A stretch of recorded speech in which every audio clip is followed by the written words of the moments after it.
L'effimera livrea dell'autunno nel Friuli Venezia Giulia si infiamma alle spalle del Golfo di Trieste. Si accende ai primi freddi sulle desolate pietraie del Carso e sulle aride lande solitarie, in cui il Sommaco mostra un mosaico di colori strabilianti che toccano le corde più profonde delle percezioni cromatiche. È un compatto cespuglio che tra ottobre e novembre si fa beffa delle estreme condizioni di sopravvivenza estiva per mettere in scena tra sbuffi di bora magiche sinfonie con il rosso, l'arancio, il porpora, il verde e il giallo, eterna simbiosi con il grigio e il nero delle cortecce, con il verde salvia del ginepro, con gli eburnei riflessi delle pietre calcaree e con le eleganti infiorescenze bianche che adornano le propaggini di questa pianta.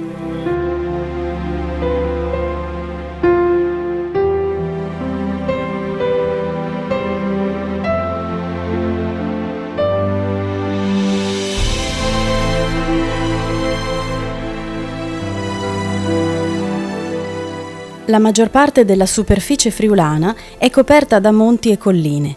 I rilievi più orientali si innalzano a est di Cividale, in un territorio che prende il nome dal fiume che lo attraversa, le valli del Natisone.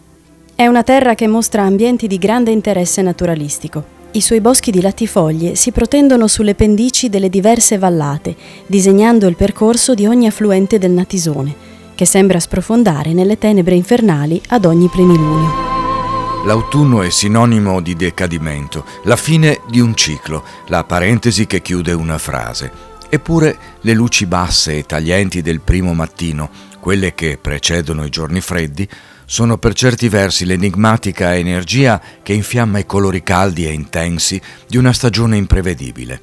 In questo periodo le foschie del Mataiur lasciano il campo ai cieli cobalto, che spingono le brume mattutine sulle pianure e si abbelliscono con nubi compatte e disegnano mutevoli arabeschi e drappeggi.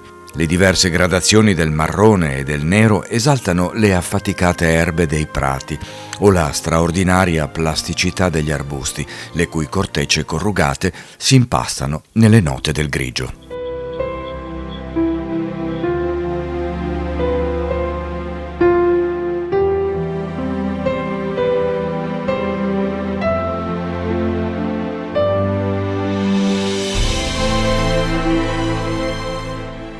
Sul punto più alto di questo monte così familiare ai friulani, la chiesetta del Redentore oppone la sua fragile mole alla forza della natura e alle sue spettacolari esternazioni.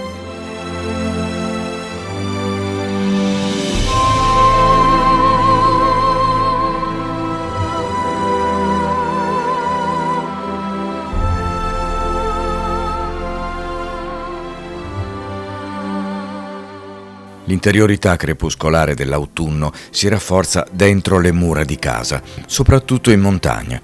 In cucina si avvertono i gesti semplici di una donna anziana.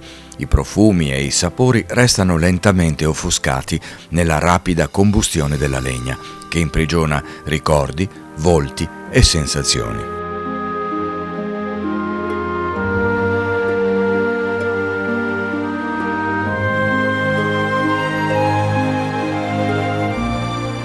Nei colori dell'autunno il tempo pare fermarsi tra orti ordinati e piccoli campi che seguono ogni possibile tratto orizzontale del terreno. La casa non è soltanto un intricato intreccio di mattoni e di pietre, è il luogo del calore, è il sussurro di molte vite, è il grande quaderno sul quale la gente scrive i ricordi, disegna i volti degli amici e delle persone care. Incarnia l'odore è ancora quello del fieno e della stalla, nonostante l'irrefrenabile abbandono degli allevamenti. Un odore che si mescola a quello delle erbe ormai esaurite, del legno bagnato, delle resine e del fumo che si espande dai camini impettiti sopra tegole riciclate e scandole di legno. Nelle rare osterie e nelle botteghe di alimentari che guardano i vicoli sempre più silenziosi, si intrecciano i legami dei paesani, le storie di famiglia e i racconti del bene e del male. Appena fuori il paese sono i prati e i pascoli a governare il paesaggio alpino, che da tempo immemorabile costituisce un valore inestimabile, ma soprattutto non quantificabile. Un ambiente ordinato, pulito e conservato dentro ad un involucro di incontaminata naturalità è il prezioso scrigno che conserva l'identità del luogo, la storia, le tradizioni e la bellezza del paesaggio. Un'infinita ricchezza che si autoalimenta ad ogni nuova bellezza. È il salotto buono delle nostre montagne, talvolta offese dall'ignoranza e dalla speculazione.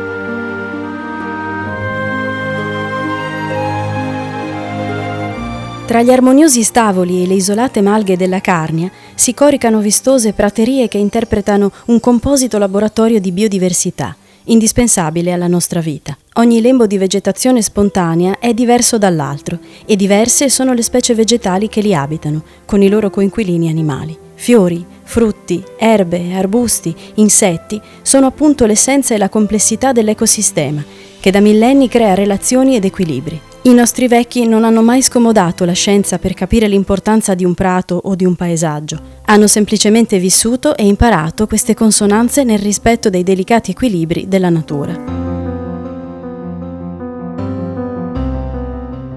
Gli stavoli Orias in Val Pesarina, ma anche quelli disseminati negli altri alpeggi della Carnia, sono un inconsueto esempio di ordinata interazione tra la necessità economica dei contadini e il rispetto del microcosmo, dentro al quale sopravvive questa storica simbiosi nel pieno rispetto del paesaggio.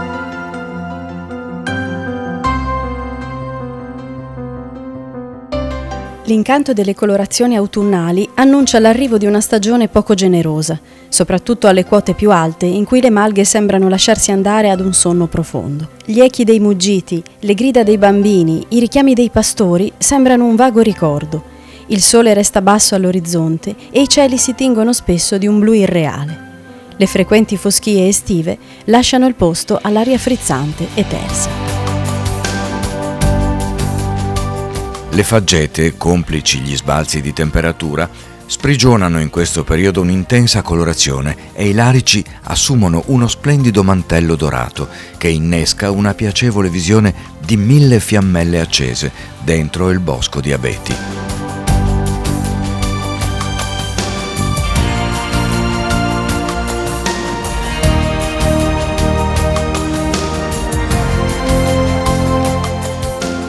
Qualche giorno di sole e il ritardo delle prime nevicate consentono ancora gli ultimi lavori in malga in compagnia dei bovini, che attendono di riprendere la via del ritorno a fondovalle.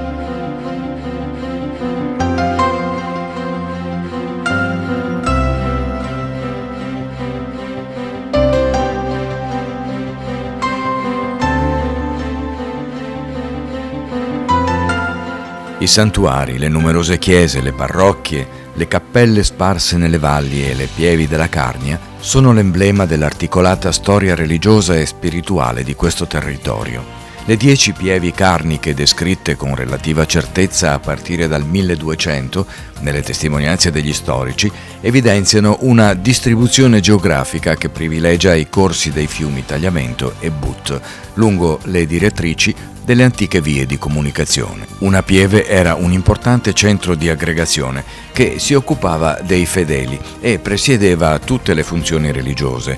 Era anche un luogo di raccolta delle decime. Ogni fedele, infatti, era tenuto al versamento della 10ª parte delle sue entrate per il mantenimento della pieve e probabilmente per il finanziamento delle crociate. In Carnia non sono soltanto le pievi a generare interesse. Le chiese che si possono ammirare per la loro singolare architettura in ogni paese e talvolta nei posti più sperduti conservano sovente, al proprio interno, autentici capolavori d'arte di vari periodi. Uno dei simboli del cristianesimo in Carnia è quello della chiesa matrice di Zuglio, Iulium Carnicum per i romani, che riassume in senso lato la devozione di questo popolo. L'autunno è certamente la stagione che, più di altre, è foriera di precipitazioni abbondanti, sia nelle sembianze di pioggia che di neve. Le montagne friulane raggiungono, soprattutto nelle prealpi, una quantità di acqua meteorica importante che alimenta anche stupende cascate come quella di Salino in Val d'Incaroio, a 2 passi da Paularo. Nel suo anfiteatro naturale scavato in milioni di anni, L'acqua purissima e spumeggiante si tuffa per decine di metri da un balcone circondato da una fitta vegetazione. Accarezza una roccia dai riflessi rossastri e si esibisce in una colonna di vapori e minute goccioline.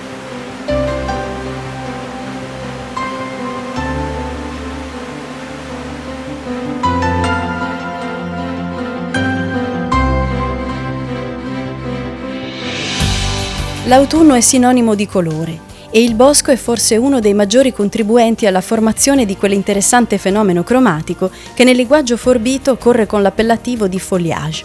In termini più popolari significa il viraggio delle foglie di alberi e arbusti, dal verde ai tradizionali colori autunnali, rosso, giallo, arancio, nero, marrone, che nell'immaginario collettivo si associano alle straordinarie esplosioni di colore dei boschi canadesi o americani. Anche le montagne friulane offrono buon mercato ai loro scenari strepitosi, che nulla hanno da invidiare al New England. Ancora una volta è la biodiversità friulana, associata a una gran quantità di ambienti, a supportare questa straordinaria apparenza, che si consegna in un delirio di colori.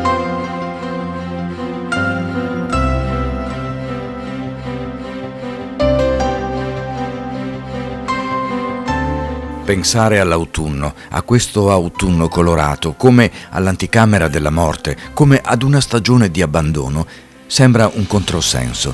Nessuna stagione è infatti così ricca di vibranti riflessi e di una tavolozza così rigenerante. È una stagione di passaggio, una parentesi che prelude ad un dolce sonno in attesa della stagione dei fiori. Sulle Alpi orientali, che vantano un limite altitudinale delle nevi particolarmente basso, uno degli alberi più diffusi ma anche più suggestivi in termini di colore è il faggio. Vi sono zone come la Valresia in cui molte faggete sono quasi pure e presentano un impasto di riflessi ramati che lasciano senza fiato. In qualsiasi condizione climatica, il fascino del faggio regala autentiche emozioni che si dipanano non solo dalla chioma, ma anche dai tronchi. Il legno compatto è l'emblema della forza e della solidità. La sua corteccia grigia e lucente sembra d'acciaio e i disegni che il tempo scalfisce sulla sua superficie paiono le tracce di un artista distratto. Le foglie di questo meraviglioso monumento vegetale tra i dardi del sole assumono toni e colori diversi con il passare dei giorni. Ai primi accenni di freddo, il giallo si impadronisce di vaste porzioni della chioma e consente ancora piccoli spazi al residuo verde brillante di qualche foglia sbadata. Lentamente il rosso, nelle sue 1000 varianti, imprigiona un numero sempre maggiore di foglie che si tingono di sfumature inconsuete. Predilige l'ambiente fresco e umido, come i versanti della Carnia e della Valcanale, dove forma fiabesche faggete in purezza dalle fattezze di un tempio, dentro al quale si prova a volte un'intensa sensazione di intimità, che evoca momenti sacrali e misteriosi. Con il loro affascinante portamento colonnare, gli abeti sono molto presenti nelle Alpi orientali. Quello rosso in particolare, alto fino a 40 metri, garantisce anche la presenza, soprattutto nel Tarvisiano, di alcuni tipi particolari, che vantano un legno di risonanza utilizzato da secoli per la realizzazione di preziosi strumenti musicali a corda. Il larice, con il suo stupendo mantello autunnale, prima giallo paglierino e poi rosso, è l'unica conifera che alle quote più alte perde i suoi aghi e dà vita a scenari di grande impatto emotivo. È un albero che si adatta a notevoli altitudini, raggiungendo i 2000 metri senza particolari problemi. I suoi colori sgargianti nel periodo che precede l'inverno donano all'ambiente dei contrasti unici.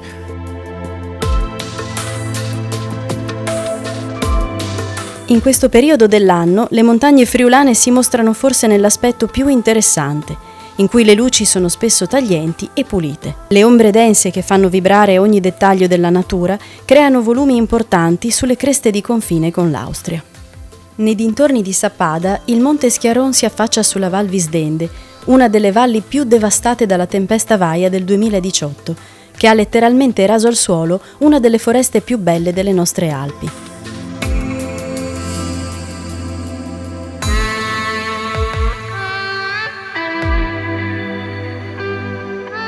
Su queste rocce pallide, i panorami lasciano all'osservatore una specie di vuoto da riempire con un grande bagaglio, fatto di ricordi, sensazioni, profumi, silenzi e riflessioni. Nelle decadi di ottobre e novembre, la clemenza del tempo concede a volte giornate di rara chiarezza, riscaldate da un sole che ha perduto forza, ma ha rinvigorito i contrasti del paesaggio, donando a prati e rocce un inaspettato abbigliamento ricco di bizzarri impasti di tinte pastello.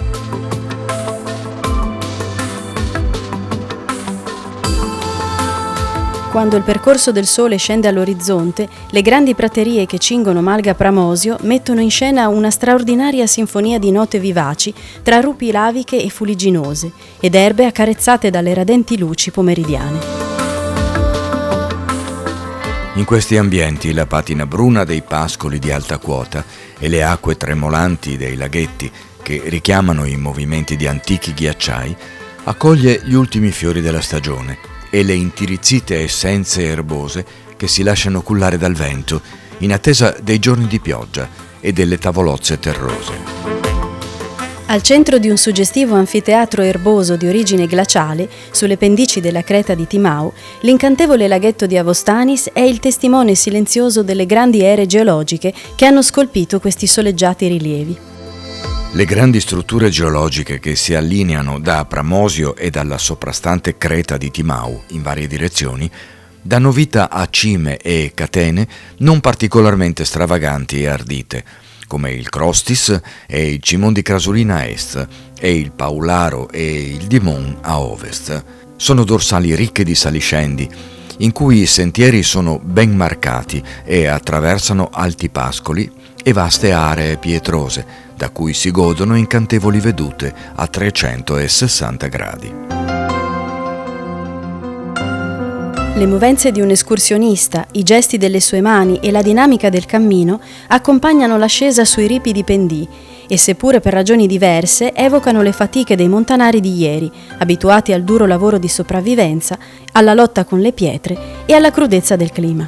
La notevole biodiversità di questo settore delle Alpi garantisce infatti un eccezionale ecosistema, anche se fragile e delicato. Le Alpi Carniche sono un territorio che vanta una lunga parentesi geologica.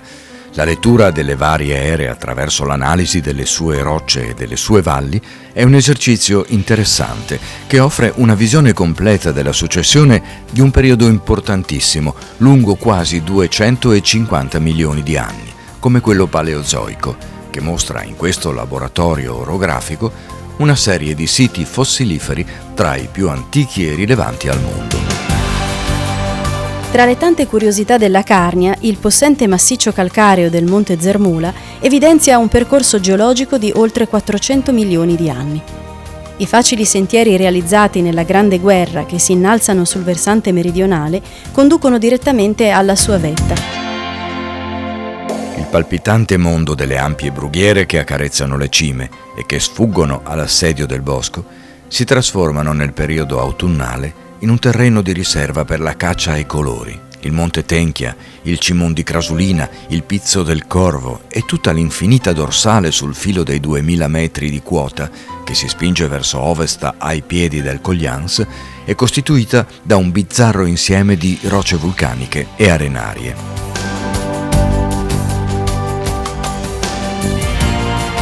Queste sono montagne che non risvegliano certo l'interesse degli alpinisti, ma trasmettono la stessa grandiosa severità dei più noti massicci rocciosi che fanno da sfondo alle luminose creste prative del Piz di Mede.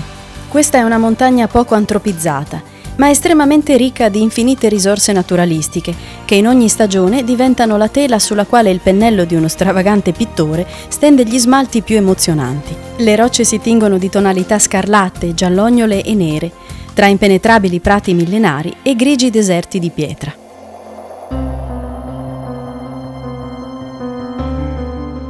L'azione dei grandi ghiacciai, di cui si conserva traccia nei piccoli laghetti che si nascondono tra gli affioramenti rocciosi, risvegliano le atmosfere magiche delle leggende, delle fate e delle colorite credenze popolari.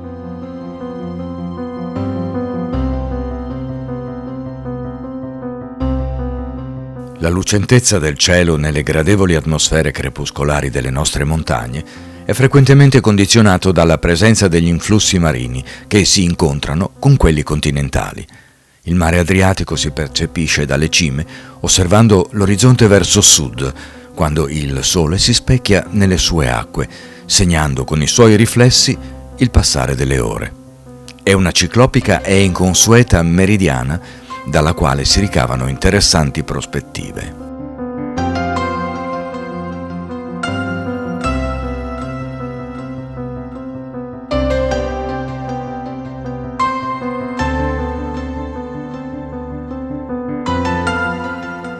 La commistione tra l'aria tiepida mediterranea e quella più nervosa del nord genera fresche correnti gravide di umidità. Il cielo si apre di tanto in tanto tra i soffi di vapore che inondano il paesaggio con un chiarore irreale.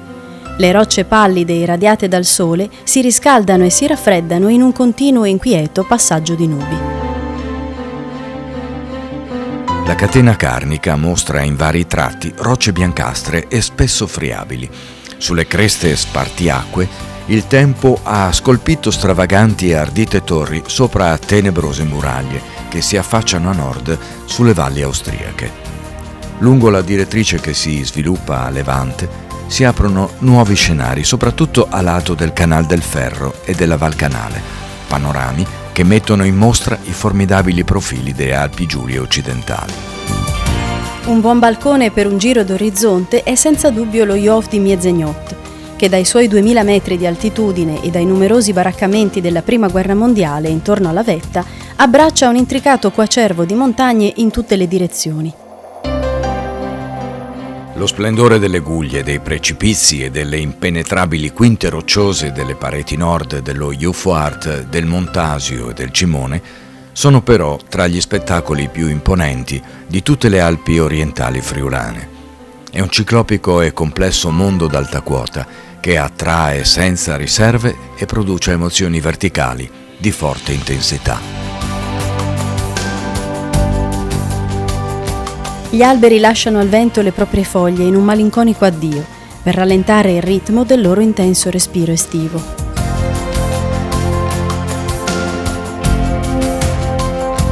Nelle valli, annunciatrici d'autunno, cominciano a vagare pallidi e capricciosi banchi di nebbie, che avvolgono con un umido e prepotente abbraccio ogni appartato anfratto della montagna.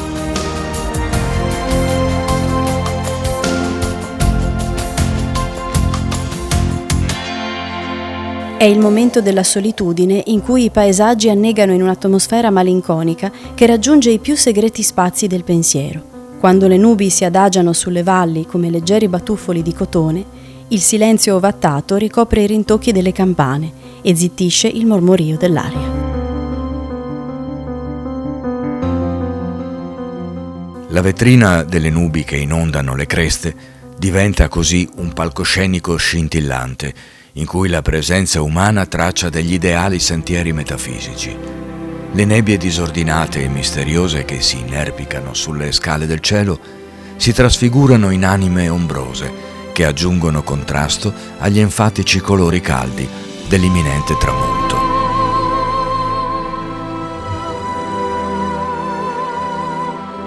Si capovolgono nell'aria come fotografie senza carta, che vivono l'eternità di un attimo e si dissolvono, tornando cielo.